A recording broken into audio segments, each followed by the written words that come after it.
check for the additional indemnities. Qualifying for PRF actually comes down to just a few simple things. Do you run livestock, and do you have acreage where they graze? Rainfall is collected by the RMA using NOAA weather stations. When the RMA gets that data, they'll take roughly 60 to 80 days to make it official. And when that rainfall data is official, they'll release the information to the AIPs, and the indemnities that you receive can be applied. The payments, the checks that a rancher will actually receive, if they receive an indemnity in this program, actually come from an insurance provider, not from the USDA.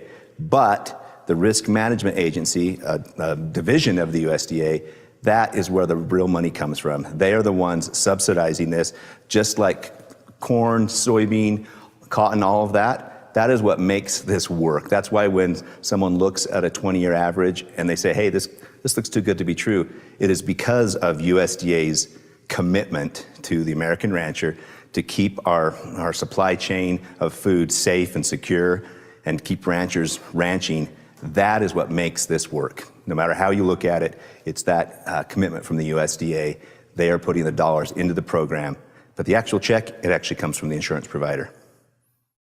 You sign up for PRF insurance in the fall of the previous year. So you would sign up in September through December 1st for a policy beginning on January 1st of the following year. Now, your policy will start when you have coverage. So if you have coverage in January and February, then your policy starts then. And then you don't pay anything up front. Your premium is due September 30th of that year if your policy hasn't paid your premium off by then.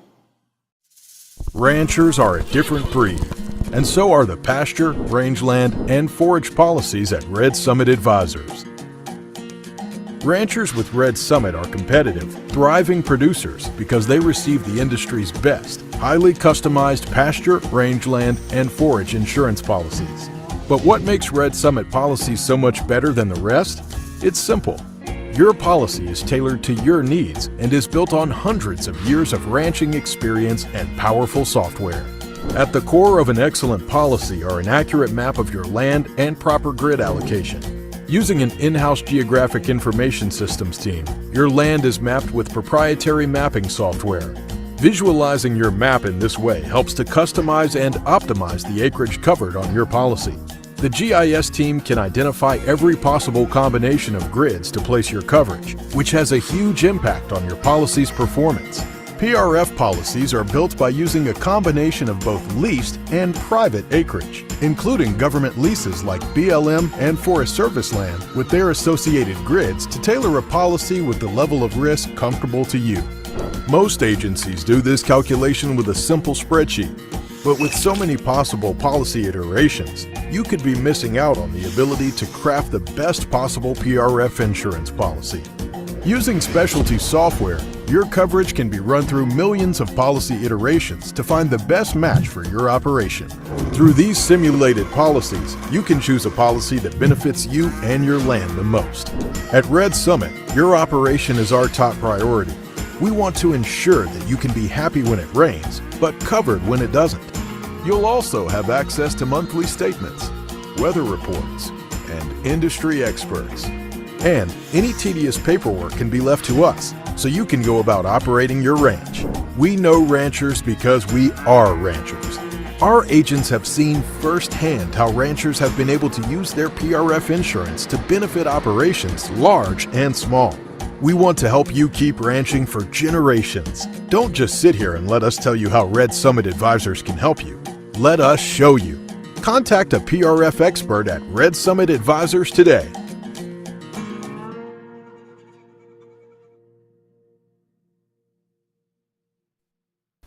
Welcome to the Rain or Shine PRF podcast, where we talk about all things PRF. My name is Ross Bronson. I'm the Ag Risk Consultant with Red Summit Advisors. And Red Summit Advisors is a rangeland and livestock insurance specializing company. And today I have with me Steve Redd, founder of Red Summit Advisors. And I'm excited to sit down with you today, Steve, because it's always good to talk to you. It's great to be here. And kind of what we want today is for people to get to know you. So we really just want your story. So where does your story start? Oh goodness, we won't go back that far. Everybody will know how old I am. But you know, I say on our stuff, I always say I'm a 5th generation rancher, and it's like I thought about that a few times. I'm like, well, if we go back to Tennessee and North Carolina, add a few more generations in there, right? But I come from a family of ranchers here in the West, and long heritage of survival on the ground that's kind of bred into us, and I have made a home, made a life of this, and I mean that's really who I am at the core. Yeah. Yeah. And if any of you don't know, the country that Steve grew up in is certainly a survival country. So he knows how to make it work. So Steve, I guess let's start with kind of your exposure to PRF. Yeah. There's sort of a history there. How did that all play Well, it's so interesting, and I tend to forget, right, and think of just recent, but I heard about it years before I actually acted on it, and I assume that's pretty common for most people. I imagine. Right? Like, it's like, oh, that's interesting, and I actually heard like some stats about it from a very reputable person, and I thought, oh, I should look into that, and then I went about my business, being busy, and then a gentleman who's a good friend to this day cornered me at a trade show and showed it to me, and I thought, that's interesting. He must be full of baloney. Right. And he wasn't from our area, and so I thought, I bet it doesn't even apply here, whatever. Bless his heart, he came out and sat in a hotel for 2 days waiting for me. I mean, who wants to talk to a insurance salesman, right? Not me. Yeah. And I was weaning calves, and finally I like, man, this guy came all this way. I should give him time of day. And fast forward, to me it looked like a game changer, and therefore I was very skeptical, and therefore I dove in, 1,000 miles deep, and did my own research, and ended up signing up, and fast forward a year, and it had been a tough year for us, and we'd actually had a very friendly family division separation of the ranch, and gone out on my own, but still in the family place. And having PRF that year was the difference between, I don't know, I wouldn't say bankruptcy, but a very difficult restructure probably with my bank, Right. versus being able to say, here's my loan payment, move forward, Right. Live to fight another day. Yeah. Like, absolutely the difference between being in a tough spot for a few years and having a leg up. So that's when the light bulb went off for me, and I kind of couldn't believe it was as underutilized as it is. Right. Because I had a hard time even finding other people in our area that were utilizing it, right? Right. It sounded like snake oil, and people tend to stay away from that these days. They do. Yeah, that's interesting. And so sounds like that kind of sparked something inside of you. Tell me how the process from there to Red Summit Advisors happened. Yeah, that transition's interesting. I mean, the short version is the product itself was just, it's so solid, and it helped me and my family through a difficult time. And I got thinking, and I had this good or bad idea in the back of my mind that like I could share this with, like, I have a lot of neighbors that are like me years prior, heard it, but like assumed it was not for them. Right. Like, I think I could help them access this and use it in a way that benefits them. But I actually was just stewing that over and didn't hardly dare tell my wife that I was thinking about it. And she was in the kitchen, and I came in and I was going through our policy and had just explained how it helped in this situation with our bank. And she set down what she was doing and said, "Why aren't you doing that? You'd be so good helping people with that." I said, "Honey, I need you," I don't do this often, "I need you to say that again." Yeah. And she said that again, and we kind of locked eyes, and that's like in that moment, Red Summit Advisors was born. Yeah. Obviously, not overnight, but we started down that track, and here we are now. I don't know how many millions of acres later.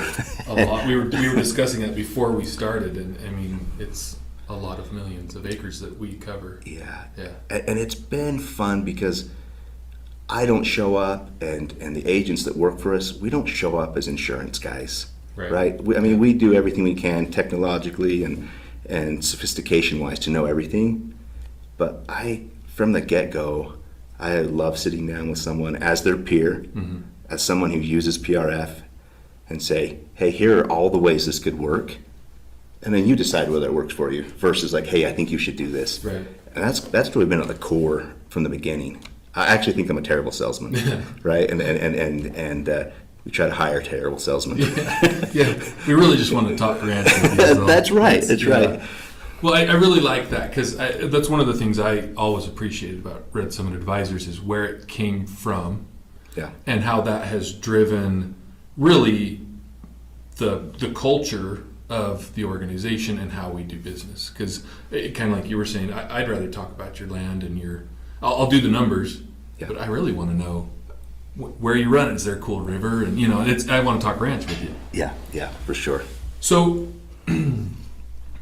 I guess kind of lastly, long term, has it continued to be beneficial on your operations? Oh, absolutely. It really, it would be a really a stretch to say PRF is the answer to everything, right? And you have PRF, you'll be happy, everything will be great, right? But I don't know of any tool in the toolbox that has come along the last 20 years that is as powerful as this for helping keep families on the ground. I just don't, right? And you can have all kinds of opinions about whether the USDA should be helping ranchers stay on the ground or not, right? I happen to think that's a really great use of their resources, right? But I actually love, you asked if it's been beneficial, absolutely, and continues to be. But part of what I love about it is that it's not a guarantee. Yeah. This is not a stand in a soup line and like you get something for sure, right? Yeah. You as a customer, you're buying an insurance policy, and like we're in the middle of a really wet year right now. Right. And guess what? A lot of people will pay a premium. And in the previous several years, the checks flowed the other way, right? Yeah. And I actually love that. I probably shouldn't say this here, but like I tend to be quite right-leaning in my personal politics and just my opinion about things, right? And here I am sharing information about a government-subsidized program, right? Right. I actually love that the rancher has to take the risk of paying a premium. Yeah. And now we can look at it, and in many cases, the risk of them having to pay, all of it or whatever, usually, I'm going to be careful because it depends on the individuals, but is really, really low, right? Yeah. A lot of times. Right. But it's still there. It's still there. There's skin in the game. And that's actually what I love, that it's not just here, sign me up for this program. It's here is a product, you take a level of risk, and here's the upside. And it happens to be structured in a way that the upside's, very beneficial to a rancher, if they're willing to take their portion of the risk. Yeah, yeah, and it really is about helping ranchers in their risk management. It's about in securing food security across the country. Yeah. So and that's really our goal. And so our invitation to you is to reach out to us and give us a call. We want to help your operation find the similar long-term stability and support from the PRF program that Steve has found in his operation, and that we've seen many others enjoy in their operations. So give us a call. We'll talk to you about your program or your policy potential on your property. The biggest thing I always say is call and get some numbers. You can always say no, but you ought to at least educate yourself about what's available to you. The deadline is December 1st, so let's get you some information and see what it can do for you.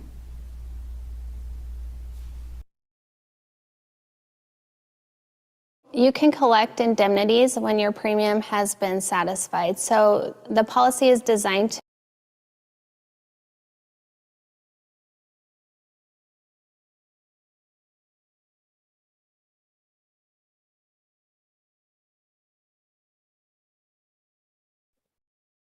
Good evening, everyone. It is 7 o'clock on the dot by my computer's clock. And so we're going to go ahead and start. My name's Ross Bronson. I'm the Ag Risk Consultant with Red Summit Advisors, and I kind of moderate these things. if you've been watching for a little bit, I know some of you were on a little early. That was an episode of our new podcast called Rain or Shine. It's an opportunity for us to just give some overviews of the mechanics of PRF. That was one of the first episodes we've done. I think there's 2 live on our YouTube channel now, and then there'll be more coming. So we encourage you to go check those out, especially if you still kind of have some questions about PRF. We know that even our current customers often still question some of the mechanics and how it works, and that's mostly because some of that back end stuff is fairly complicated. So that's something new that we're doing that we're excited about. Another thing we want to talk about a little bit before we get into the weather update here is we really want these to be for you and to answer your questions. So please use the chat function. If you don't see it, if you hover your mouse a little bit, move it around, it should pop up a little bar at the bottom, and there's a Q&A. And you can tap on that and type your question in there. And just to kind of get everybody comfortable with it, I am personally looking for a new cowboy hat. I got one that was just a cheap one that I bought to get me by, and I really need a good one. So any of you who have your favorite maker that's not going to, cost me my firstborn child, and or brand, put that in the chat. I'm going to write them all down, and or the Q&A there, whichever. And I might actually have a hat by the next time we do one of these. I've been putting it off far too long. So jump in the chat there and type in your favorite hat maker and or hat brand so that I can see who wins. And then maybe we can get me a new hat, and we'll get started here. So just we have Brian Bledsoe here with us. He's been helping us out with weather for I don't even know now, Brian, a couple of years. It's been probably before me, if I remember. At least 5, maybe Yeah. 6 years with you guys. I think so. Yeah. Long before me. No, it's been a great partnership. I love you guys. So Brian, just to kind of dive in, I was wondering if maybe we could chat for just a minute about, I kind of took some notes about last time, and this isn't so much, me asking questions per se. I guess I just kind of want to do a review of some of the things that I identified we talked about last time, so that then we can kind of see if anything's changed, right? So I know one of the things you talked about a lot was the light monsoons, which I think we were all ready for, and then Hillary came rolling in. And although that doesn't count as a monsoon, right? That certainly dumped a bunch of moisture across a large part of the Southwest and up the West Coast. Right. So that's always so fun, you trying to predict things and then nature takes over. Goes to show you, I mean, you can nail the pattern and what it's going to be for X amount of days, and it takes just one thing to, work its way into the fray and mess that up. So, full disclosure on that kind of thing. Yeah. It's one of those things you just have to say, it happens from time to time. Absolutely.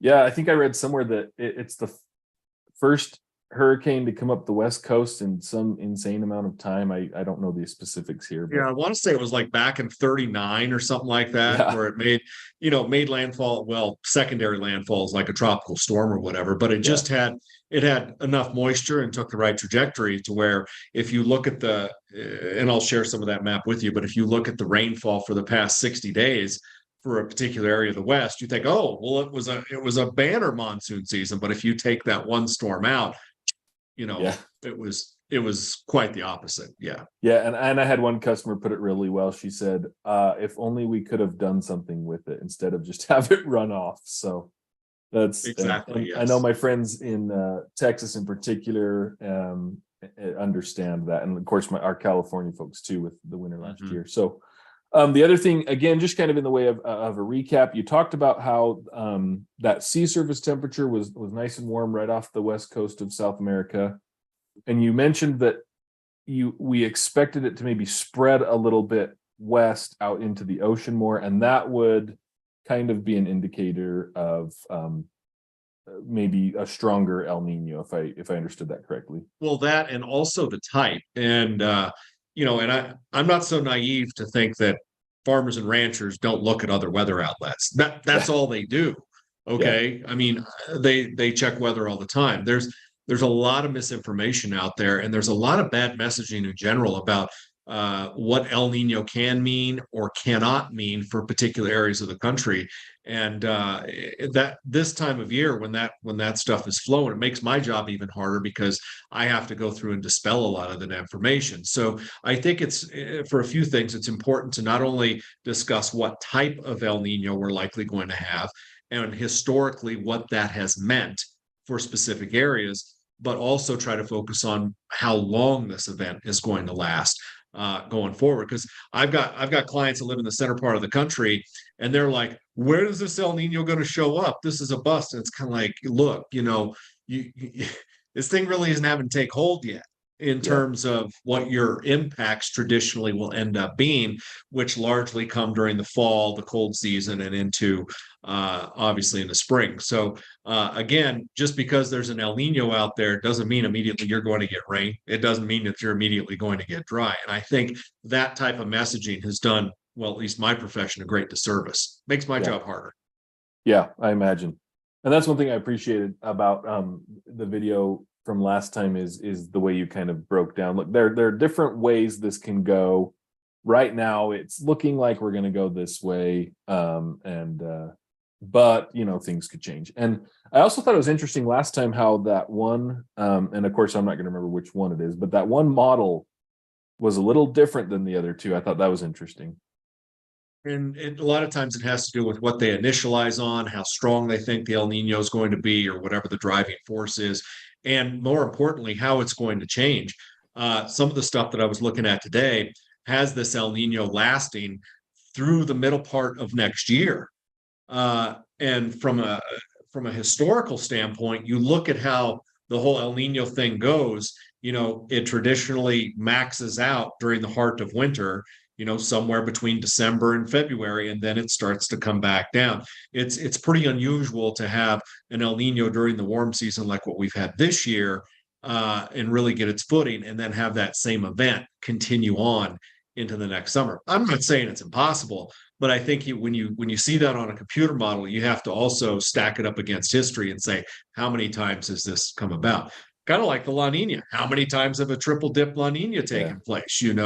Very rare stuff. And when you're dealing with rare stuff like that, you don't have a whole lot of backing. You don't have a lot of analogs with it. So you kind of have to not only watch it as you go, but also update your clients as you go. If someone checks in, 6 months ago and looks at what's going to happen, and then they don't check in for another 6 months, chances are they're going to be radically surprised about some things that have evolved during that time. Yeah. Well, thanks for letting me kind of recap that a little bit. I'm going to be interested to see what you've got for us in the way of an updated forecast. So I will go ahead and turn that back over to you. All right. Thanks, Ross. I'm going to go ahead and share my screen here. That going up. Go from the beginning here. And away we go. So in terms of the past 30 days, and this is kind of what we were talking about with Hillary a little while ago, but this is the precipitation anomalies that have happened for the past 30 days here. So where you're seeing greens and blues, obviously that's where it's been wetter than average. Where you're seeing the browns, not so much. So there have been some dry areas. The Pacific Northwest has been dry lately. We've had dryness in Southwest Colorado, parts of Southeast Utah, down through the Four Corners area. And again, I think that's a testament to the lack of the monsoon that we saw, that moisture from Hillary was a little bit too far to the west. But again, in terms of moisture sources from that one particular storm, it looks great. The problem is that as we talked about, a lot of that ran off. So have we seen worse times around here? Absolutely. But there are still some pretty lean moisture values down across parts of the Southwest.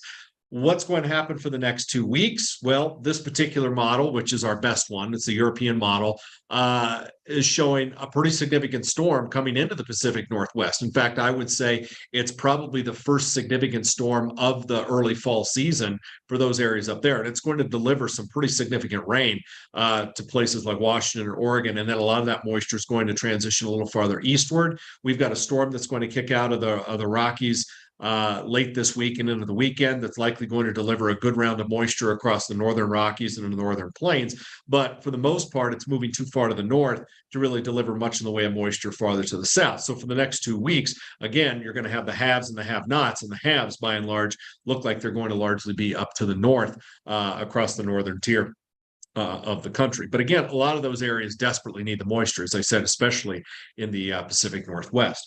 This particular graphic that I'm showing you right now breaks down the different types of El Niños that we have. So I know this is a lot of information, but I think it's really important information, and it's stuff that I share with you guys regularly, especially when we have an El Nino, because there isn't just one type, and each type can in many cases have different impacts. So over here on the left, from top to bottom, what you have is the sea surface temperature anomalies in the top. So where you're seeing the yellows and the reds, that's where the water temperatures are warmer than average. When the middle graphic, you see a lot of purples and blues. That's where the overall storm track is being prevails during a traditional or east-based La Nina. And when we say east-based, it means the warmest water anomaly is centered in the eastern part of the Pacific Ocean, right there off the west coast of South America. And that fuels a very vigorous jet stream in the southern tier of the United States.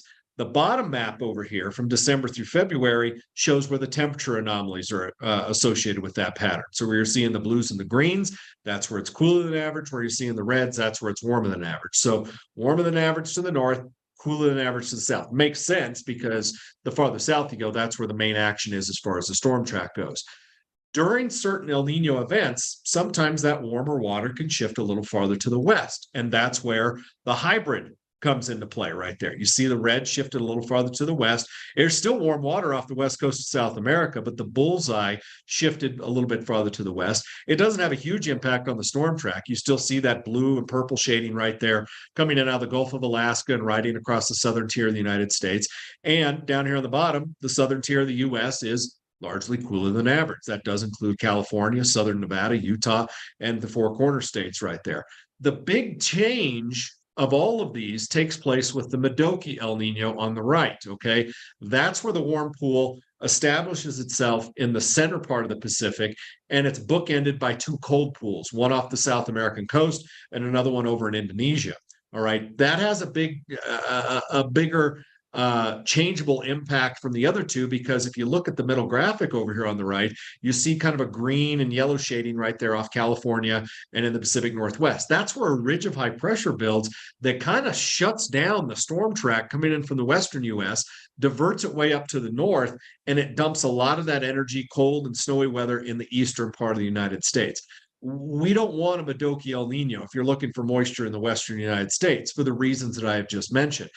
You want some type of combination or one or the other here over on the left, excuse me, whether it's a traditional or a hybrid. And you can see the temperature anomalies down there in the lower right, where you have colder eastern two-thirds of the country, warmer out west. That warmer weather is also a testament to the dryness that's going on when a Modoki El Nino sets up. So the big question that I get all the time is well, what type of an event are we seeing right now? And could this evolve into a different type of an event? Well, our current sea surface temperature anomalies right there suggest we are in a very much traditional east-based El Nino at this time. And that's where this arrow I'm pointing to in the oval shaded area, that's where all the warmer than average water is located.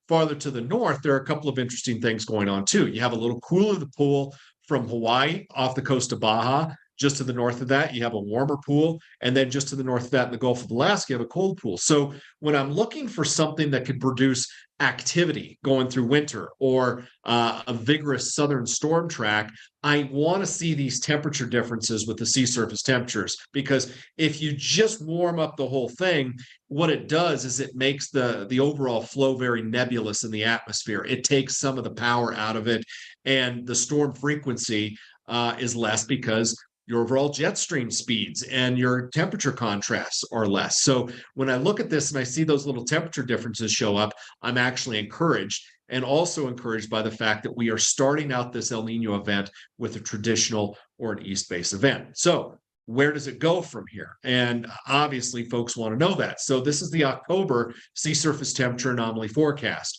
So you see it very similar to the map that I just showed you. We have the traditional east-based El Nino going on there off the west coast of South America, a little average or slightly cooler than average pool from Hawaii to Baja, and then the warm and then the cool just to the north of that. Let's take it a step further and go to December. Not a whole lot of difference right there. Again, some of the darker red anomalies move a little bit farther to the west, but what you are not seeing with this is the development of the cold pool to the west and the cold pool to the east, which would sandwich that warm pool in the middle, thus giving us a Modoki type El Nino. And that event or that type of scenario doesn't really show up at all in this, even when we go out through February. So here we are in September. What we were seeing is basically keeping a traditional east-based or maybe a little bit of a hybrid type of setup going all the way through February. That basically takes us through the majority of the cold season and the majority of the wet season without a whole lot of difference in what we're seeing right now. Not only that, but some of those real warm anomalies are starting to scale back down, indicating to me that the El Nino may start to weaken during that point, if not gradually start to go away. And that's what history suggests too, as I've mentioned. Usually history suggests that this thing gets out of here as we wrap up winter and we head into spring. So I think that's really important to see that right now the computer models are not showing that full-on evolution to a Modoki El Nino. We're still dealing with something that's more traditional or in the hybrid category.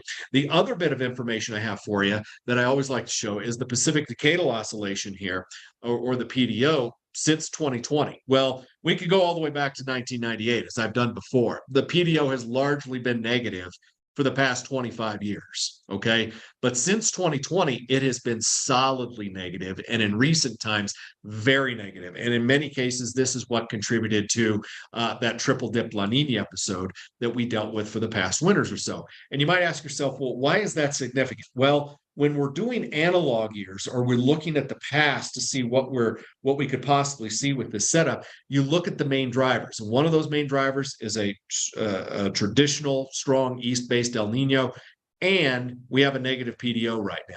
So when you coordinate those two together, okay, which I will do so in a minute, that's going to give you an idea of what history has presented with those types of drivers. The first map that I'm going to have from you from an analog standpoint is just the traditional or east-based El Nino years in the past. I've taken October to March, okay, in terms of precipitation anomalies. You can see the years that are mentioned right there: 51, 52, 57, 58, 72, 73, 82, 83, 97, 98. Again, these are very much traditional or east-based El Nino events. And you see where all the greens and the blues are.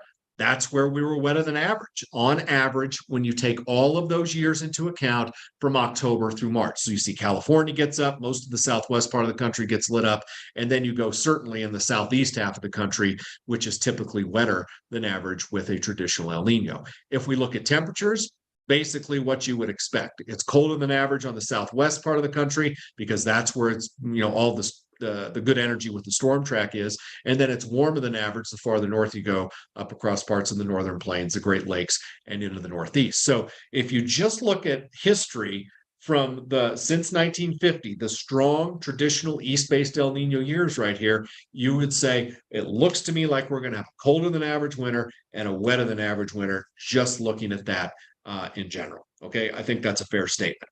If we look at all different types of El Nino events since 1950, October through March, looking at precipitation here, first of all, you can see the years that are broken down right there.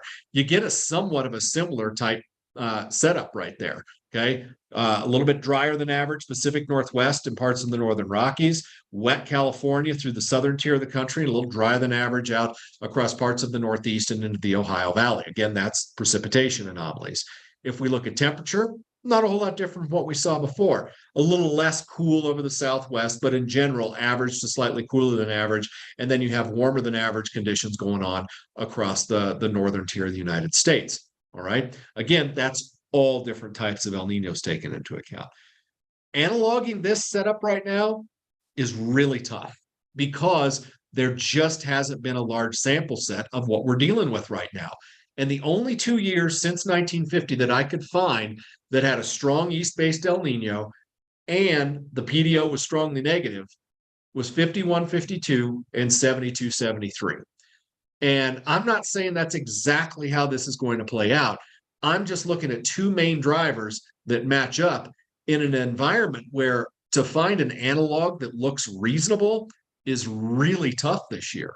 And when you factor in 51-52, 72-73 precipitation anomalies, October through March, you can see what it did. Generally wetter than average over the Southwest.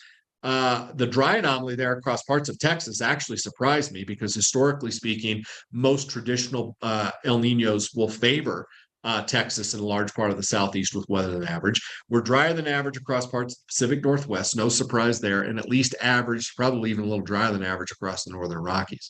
The temperatures also were fairly eye-opening. And if you look at those winters, those two winters, 51-52 and especially 72-73, it was big snow time in parts of the West. And that's where you dealt with large cold anomalies out there, where pretty much the whole western half of the United States was colder than average during the October through March of both of those years. And you might scratch your head and say, well, why are you only going to March? And I said, simply because we don't know how long this El Nino is going to last. All right. So if we go beyond that, when El Nino may not be a significant driver, I think you're selling yourself a false bill of goods there. Even more so because just simple mathematics and statistics suggest the farther you go out into the future, chances are the less accurate a particular forecast is going to be. And in this terms, when we're taking into account something so large and complex, it's even more so. So narrowing that scope down where I'm pretty confident that El Nino is at least going to be around through, probably the next 6 months. I think that's why it behooves us to shorten up that forecast time to what we can really sink our teeth into, if that makes sense. So right now, would I say that my top analogs are 51-52, 72-73 for those reasons? Probably. Does it make them perfect analogs? Absolutely not. As I said, I would disagree a little bit on the how folks down in Texas are going to play out with this event, and probably points to the east with the storm track being pretty active across the southern tier country. So we've got what's going on, what's happened over the past while. We've got what's happening right now. We took a look at some history here with some analogs. So let's break down what we can expect in terms of some computer model info. And the Euro seasonal model is the first one I'm going to show. Again, brown's drier than average, green's wetter than average. And this is what it has for the October forecast. A little drier than average flavor there in the Southwest, which is not surprising right now, given the weather pattern. And then a little wetter than average the farther north and northeast you go, simply because that's where the pattern has been most active as of late. So that's October. If we look at November, a couple of things I want to draw your attention to. See, if someone says, we're in an El Nino, where's the November action coming from? Well, the Euro seasonal model suggests that action is probably going to be a little bit delayed. It's got some drier than average stuff in California and parts of the Southwest. We've got wet stuff going on across Texas and the Gulf Coast and parts of the midsection that are favoring a little different pattern right there. So that kind of goes back to what I was saying. You can't just immediately look at these models and say, well, that's wrong because we have an El Nino, because clearly it's looking at something. It knows there's going to be an El Nino, so it's looking at something that might preclude the real juicy part of the storm track setting up across California in November. December, it's a little less dry right there. You can see wetter than average conditions across parts of the coastal California. We've narrowed that dry scope across a large part of the Southwest, and we've really invigorated things here across east of the mountains from, say, Cheyenne down through Albuquerque and as far south as El Paso, and the eastern half of the country is essentially wetter than average. That would be typically what you would expect with an El Nino situation. And then if we go into January, you can see we really start to light things up there in California. And you see some dryness there in Utah, Nevada, and parts of the Southwest. To my knowledge, history playing out like this with an El Nino, if California is lit up with an El Nino, chances are areas farther east are going to be lit up with not necessarily drier than average conditions, but some pretty good stuff as that storm track blasts its way in from the west. Because if we go to February, you can see what happens there. Southern California wet, Southern Nevada, Southern Utah, most of the Southwest wetter than average. Look at the dry anomaly, though, up there in the Pacific Northwest and the northern parts of the Northern Rockies. That is a hallmark signal for a classic or traditional El Nino look, where you're having dry to the north and then wetter to the south. And that is perpetuated even into March, where you can see most of the southwest part of the country is lit up in a pretty good way in terms of above normal precipitation. And then you're drier than average up across the northwest. So that's kind of what the Euro seasonal model has in store for us during the month of March, which again, could favor some parts of the analogs that I showed you, could not favor others. It just kind of depends on when this overall storm track gets established, because believe it or not, we've seen some of that already. If you look at a jet stream map, you can see a southern branch of the jet stream. You can see energy diving into the Pacific Northwest that's going to facilitate their storm. So the signals are there. It just has to be the ocean and the atmosphere have to continue to keep talking and remain coupled for these types of signals to perpetuate themselves going forward. The NMME model, I'll show this one to you. This one will take you from October through April. No huge dryness or wetness going on there in October. You can see a little bit of a dry signal in the southwest, which, like I said, isn't terribly surprising given the pattern that's going on. If we look at November, though, look at the dry signal that really starts to materialize and work its way southward from British Columbia through the Pacific Northwest and into the northern half of California. A large part of the Southwest and the rest of the country, the dry anomalies aren't that stout, but that one in the Pacific Northwest obviously is. And as I mentioned, that is a hallmark for a strong traditional El Nino. December, it is still present.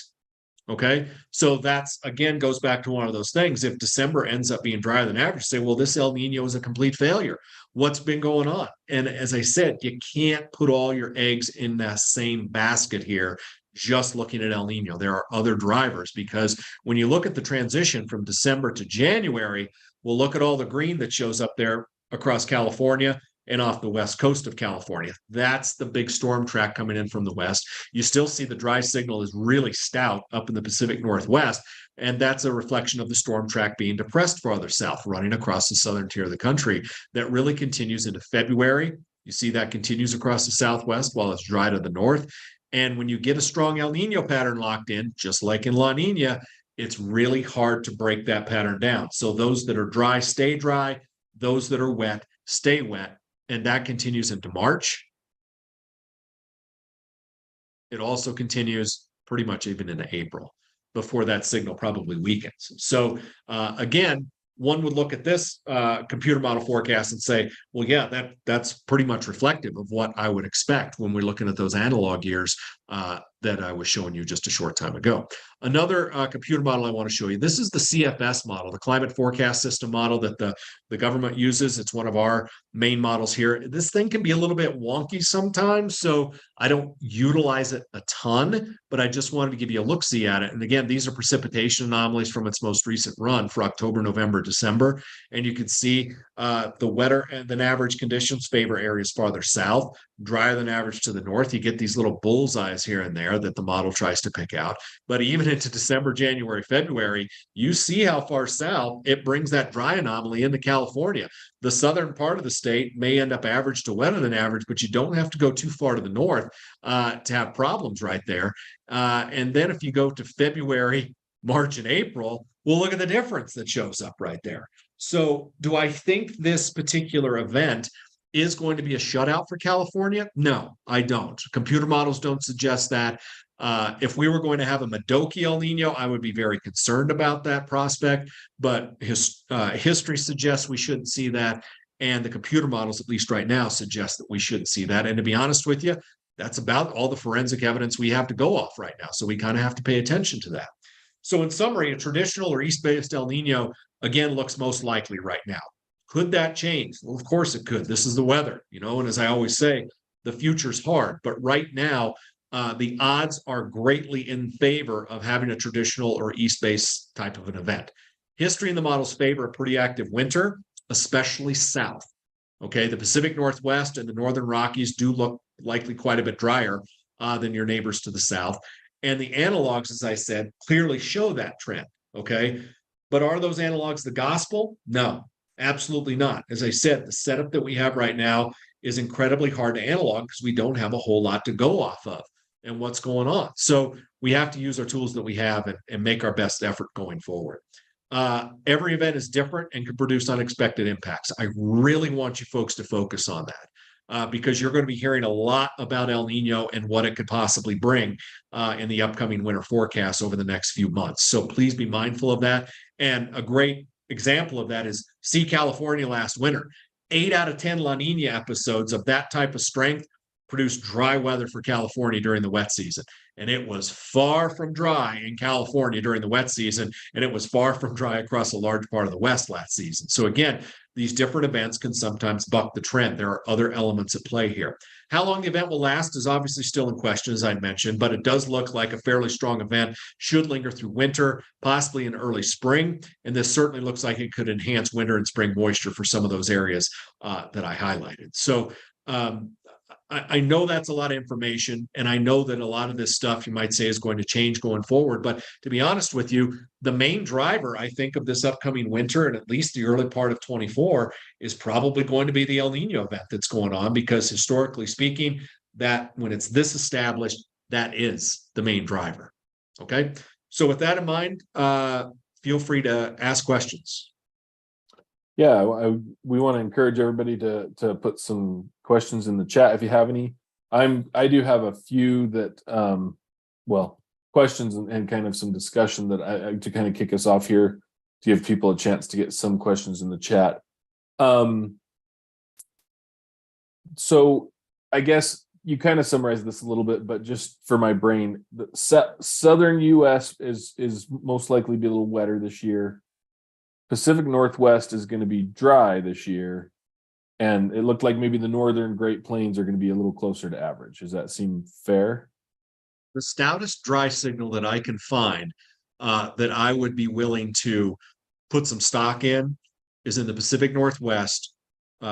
So Washington, Oregon, maybe even down as far as extreme Northern California, Idaho, Montana. The farther east you get, maybe that impact is a little bit lesser, but the fact that the main storm track with the most energy is going to be depressed so far to the south, the farther north you go, the odds of you being drier than average are greater.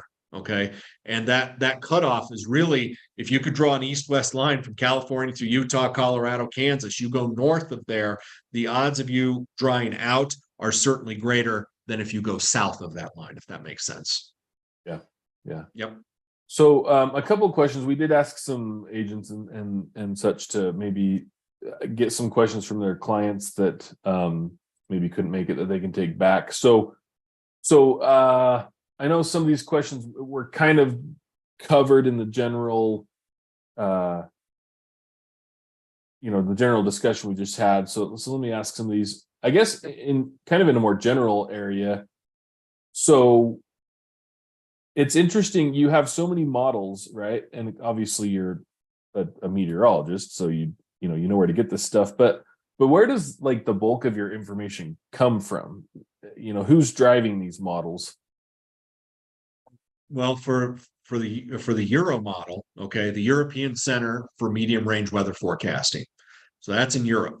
And I get questions all the time. It's like, well, why do you put so much emphasis on the European model? And it's simply because they are better than us here in terms of modeling.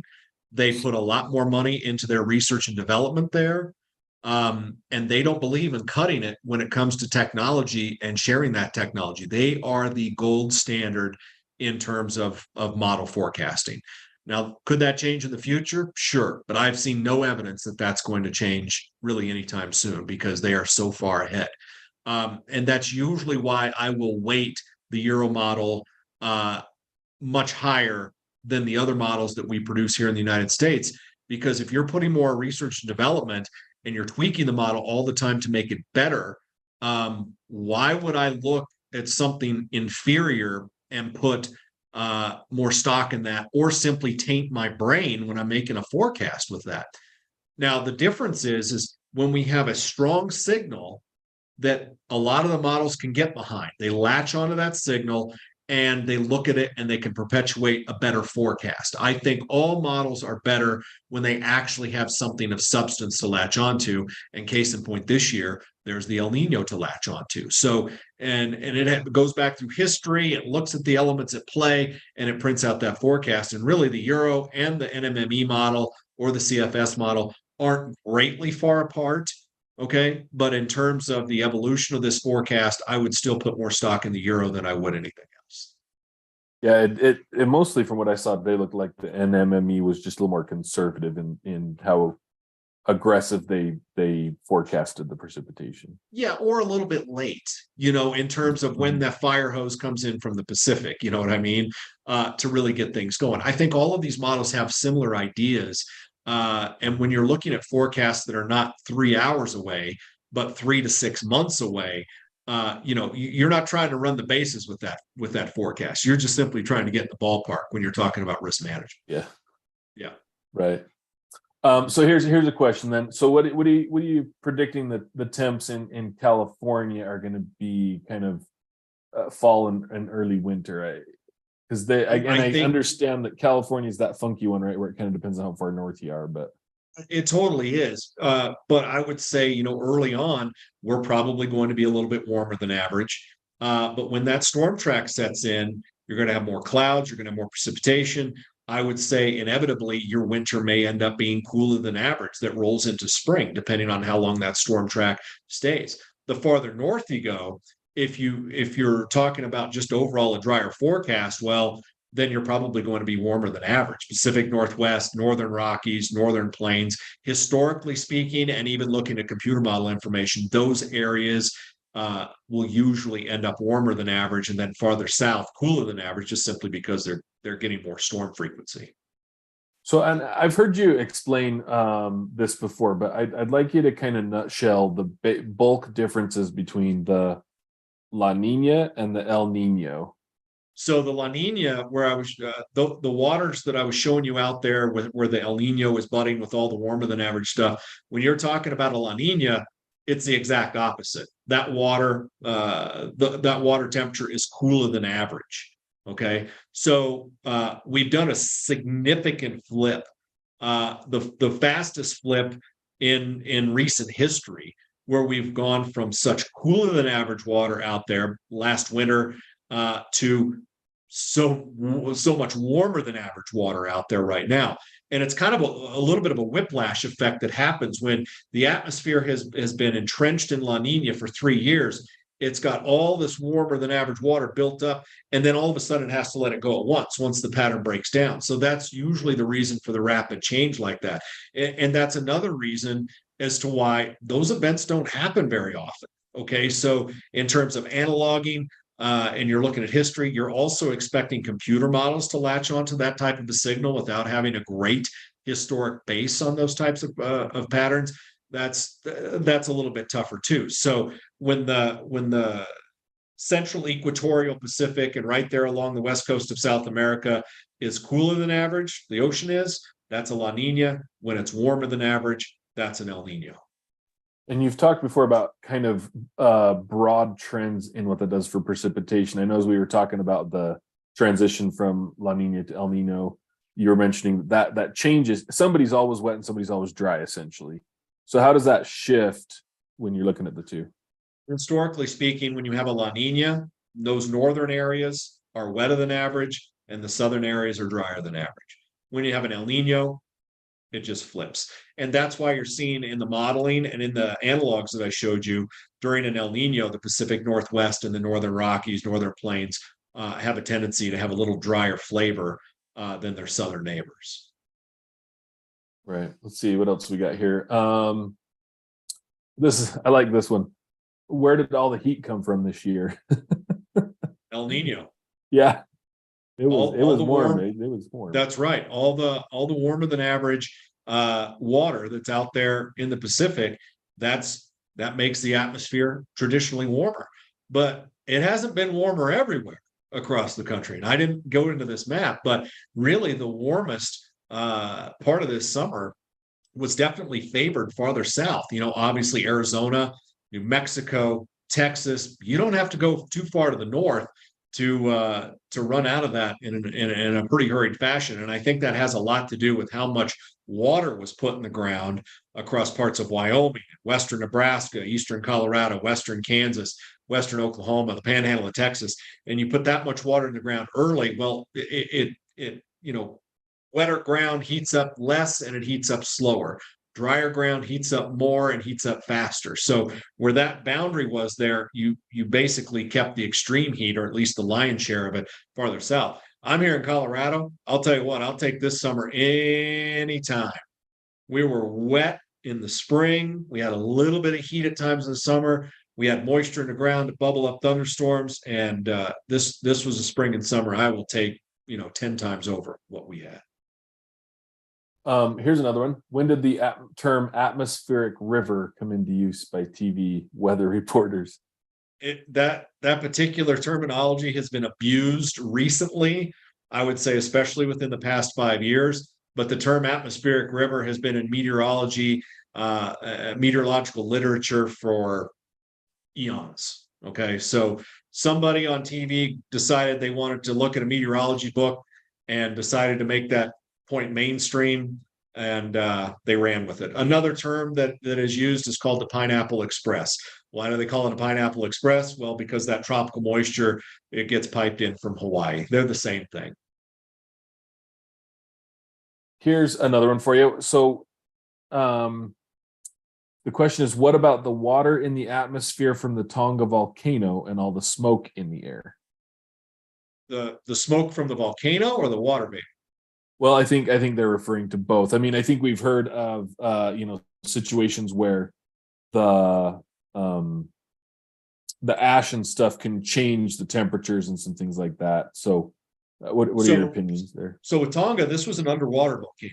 Okay, so when it erupted, you had that intense heat, obviously coming from the caldera that's beneath the sea, and basically that heat does nothing but vaporize that water and turn it into water vapor and eject it into the atmosphere. So in terms of this volcano, this one in particular, being subsea or sea surface, okay, this thing was a water vapor injector into the atmosphere. If you have a volcano, say like Pinatubo or Krakatoa, something like that, that is a cinder cone that's above ground, what that does is it ejects all the sulfuric acid and the aerosols into the atmosphere. So they in large part can have different effects. Okay, so when Pinatubo erupted back in the early 90s, it had a net cooling effect by about 1.5 degrees to 2 degrees Celsius after that happened. So those aerosols get into the atmosphere, they produce more cloud cover, which reduces the solar insolation. You get more cloud cover, you get more rain, and it's a domino effect that way.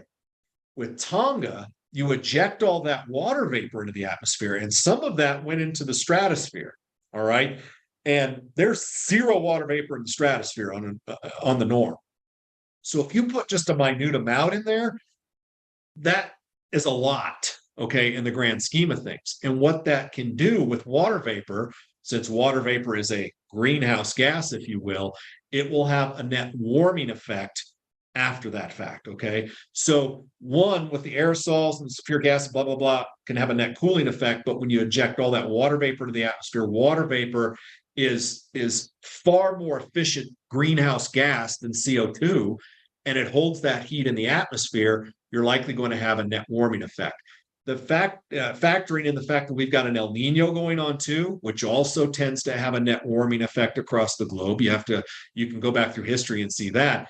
Then chances are your temperatures overall going forward while these effects are happening are going to be warmer than average.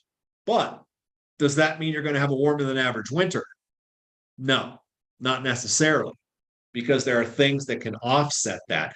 Case in point, the El Nino drives the southern branch of the jet stream, plows it into California, and you have all these clouds and you have rain and snow and all that, which can offset that long-term effect. In many cases, what we're talking about here are the differences between weather and climate, okay? Weather is what happens, all right? Climate is what you expect, if that makes sense, okay? Well, I'm sure it makes sense to a lot of people. I'm a little simple, so that I'll have to stew on that one for a little bit.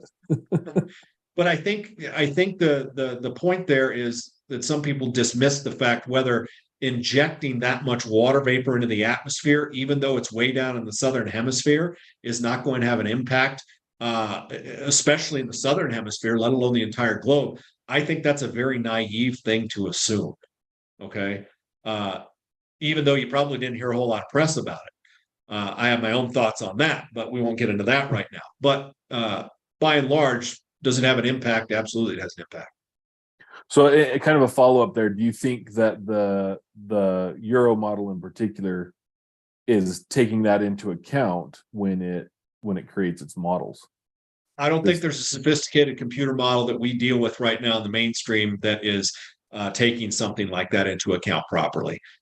Can it try? Sure. But is it modeled properly in the atmosphere? No. Because there's not a whole lot of research on what volcanoes do to the climate in our planet. You know what I'm saying? Yeah, I mean, I guess it could be picking up on some parts of that as it affects the things that it is measuring, but whether or not it's sensitive enough or even in some ways broad enough to figure all that in, right? That's right. And a lot of the modeling that's going on right now, the climate modeling, it doesn't see cold air anymore. The tweaks that they've made, and that's why most of the time, I would say probably 95% of the time, I will not show temperature forecasts from these computer models because it's just nothing but red. And I know that that's not going to happen. Okay. So I think again, it's one of those things that they're trying to model and really are not doing a very good job about that, just simply because I don't think there's a great deal of understanding on how something like that is impacted, let alone when you factor in a volcano as big as what Tonga was. Right. Yeah. Well, that was great. I appreciate all your input as always. And of course, the questions that have come in, we really appreciate. There's just a minute longer if you want to add something in. A couple things. First, we want to remind everybody that the PRF deadline is December 1st. So if you are not a client in here or watching this, give us a call. Let's get some things going for you to get some numbers for you. If you are one of our current clients, make sure and get with your agent and get your renewal done by then so that we can make sure everybody's covered for next year. The other thing too is we want to congratulate Robert Bray, who won the giveaway for this webinar, and he won a Cattlebacks box, and I assume we'll be in touch with you on that.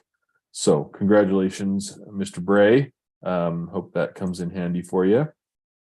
We do have another question here. So is the 22-24 El Nino indicating an increasingly stronger Modoki signature? And I guess in addition, what anomalies might throw that Modoki precipitation pattern off? The fact that this has been a east-based or traditional event from the get-go, okay? And there is nothing necessarily happening right now in the atmosphere that would suggest that that is immediately going to change. I would say that the Modoki scenario is definitely the outlier. And I know there's a lot online about the Modoki. In fact, if folks are familiar with Joe Bastardi, and he's saying this is going to be a Modoki. And I'm like, what are you talking about? I'm like, there's nothing right now that suggests that this would be a Modoki. And I think what's going on here is they're looking at the PDO. All right. And when you're in a negative or a cold PDO like what we've been, historically speaking, is a Modoki El Nino more likely than when it's not? And I would say, sure, it is. That doesn't necessarily mean you're going to have a Modoki El Nino. All right. There's a lot that would have to change in order for that to materialize, especially in the short term, because we have that ribbon of warm water that's stretched from the Central Pacific all the way off the west coast of South America. So what's going to happen is you're going to have to bring cooler water up from beneath off the west coast of South America and cooler water out here and sandwich that warm pool in the middle. I'm not saying it can't happen. I'm just saying I think that's an outlier in terms of what the forecast is that we're looking at going forward. Okay. Okay. I would also say, and I think this is an important thing to note, and this is especially true from the PRF when you're looking at intervals and setting up. I think there's going to be a lot of places in the country that finish 2023 or 2024 differently than the way they start 2024. Because if you have an El Nino influencing you for the early part of the year and that signal goes away, and it's possible, since we are in a negative PDO, that we slip back toward a La Nina later next year, I think that is something that you have to be prepared for in terms of that. So you may be looking at this first and say, well, all this moisture and all this wet, I don't need any PRF. And I would caution you to say, listen, you may not want to load up or put intervals in play early on. That's something you want to delay later on when things are changing and that driver is gone. Yeah, and you know, kind of similarly, if it hadn't been for Hillary, even though it's been kind of a wet year, I know we would have had a lot of clients that would have got indemnities for that July-August interval, even though in general we had a fairly wet year overall for That's a right. lot of the country. And when you look at the monsoon pattern, well, the monsoon was a failure. I mean, complete failure for many places. You look across parts of New Mexico, West Texas, Southeast Arizona, and those places didn't even get in moisture from Hillary. But you go in the Hillary track, well, then yeah, like I said, you look at one storm, well, it looks like, oh, well, monsoon season was great. You take Hillary out of the equation, you're like, oh, that looks grossly different. Yeah. This is a great question that just came in. Are La Niñas more prevalent than El Niños? Is one La Nina, during a negative PDO, okay, so since 1998, when the PDO shifted to a negative or a cold phase, we have had more frequent and longer lasting La Nina episodes. When the PDO is in a positive or a warm state, you will historically see more frequent and longer lasting El Nino episodes. And if you're interested in that further, what I would say to do is the last time we dealt with a PDO situation which was positive or warmer than average for on a decadal cycle, it really flipped in about 1978, and it lasted from 78 until about 98, or roughly 76 until about 98. After 98, it's been solidly negative for an extended period of time. So in my backyard, whenever the PDO is positive, okay, we usually don't have to worry about moisture around here. And really, when I was growing up as a kid in the 80s and 90s and whatnot, you'd get a 2-inch rain at the drop of a hat. You didn't have to worry about anything. But when that PDO shifts, the forces that govern those processes also change. And you can see why we've been dealing with more drought than not in the Southwest United States. And that's in large part the significant reason as to why. interesting. Yeah. So La Niñas have been more prevalent more recently because it's been negative for so long. That's right. Since 98. Absolutely. But if you go before that, we had our fair share of El Niños. El Niños were more frequent and they lasted a little bit longer and they were a little bit stronger and whatnot. And they were more traditional too during that time. So with the evolution of us recognizing that there are different types of El Niños and they have different impacts, that's something that we really came to know after the PDO shifted, and we dealt with some different animals in there. And it really helps kind of diversify your forecasting toolbox when you have some different things to look at. Yeah, great. Well, Brian, thanks as always, and thanks to everyone who asked some questions. These are just so much more valuable when we get some questions, because then we're really answering what you need answered, which is really our main goal. So thank you for that. And for all of those, or all of you who are still on, make sure you tune in for the next webinar in November, our weather webinar. I think it's the 8th, but don't quote me on that. Does that sound right? It's the 7th or it's early November, because we wanted to get it in plenty of time so folks can finalize their PRF policy with that newest information. So we'll obviously update you on a specific date, but yes, November 8th. Thank you for clarifying that for me. Same time, same channel. So other than that, we'll let you all have your evening back, and thank you everybody for joining us.